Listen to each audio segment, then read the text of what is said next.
ద్రష్టత్వం అంటే ఏంటి? అది అంతరంగంలో ప్రతిఫలించినటువంటి వేదవాక్కులు, ఆ వేదవాక్కులని వాళ్ళు అంతర్ముఖ దర్శనంతో, అంతర్నేత్రంతో అంటే మనకి ఇంతకుముందు మీ అందరికీ కూడా అది తెలిసే ఉంటుంది. అంతర్నేత్రం అంటే ఏంటి?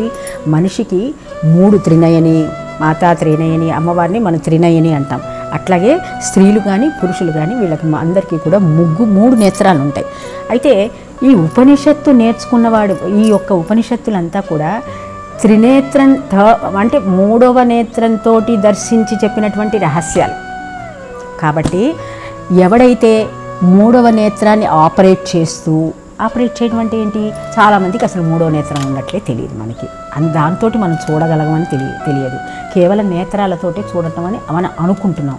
కానీ గురువు ఏం చేస్తాడంటే తన శిక్షణలో అత్యంత దగ్గరగా, అంటే నమ్మకమైనటువంటి శిష్యుడికి మాత్రమే ఈ ఉపనయనం అంటే అతనికి దగ్గరగా ఉన్నటువంటి అంటే ఈ 2 కళ్ళకి కొద్దిగా పై భాగాన మధ్యలో ఉన్నటువంటి నయనాన్ని ఓపెన్ అంటే ఏంటి? దానిని నెమ్మదిగా తెరిచి ఆ నయనము ద్వారా ఈ అంతరంగంలో జరిగేటటువంటి విశేషాలను తెలుసుకోవటానికి అతనికి తెలుసుకునే సాధన నేర్పిస్తాడనమాట.